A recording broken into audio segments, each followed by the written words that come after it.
push any buttons. Alright everyone, this is Patrick Menzler from Mr.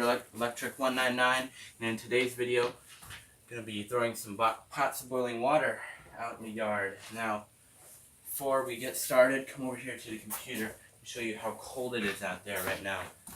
So if you look right here, minus 13 Fahrenheit, minus 13 Fahrenheit. That's really cold, that'll do the trick.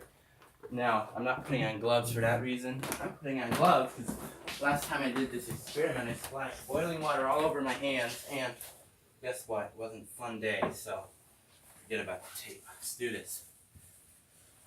Alrighty, let's get into position. And, come here. Did you hit any buttons? Okay. Now, stand on the back porch. I'll be right down.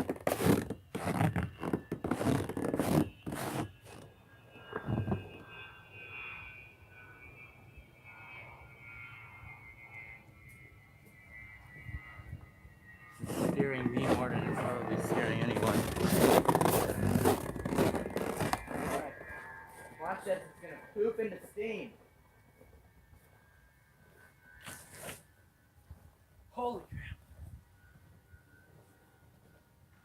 Now you see me? Or now you don't? Now I see you. Oh yeah. These pots down here are cool off. Thanks for watching. Please like and subscribe. I'll see you in the next one.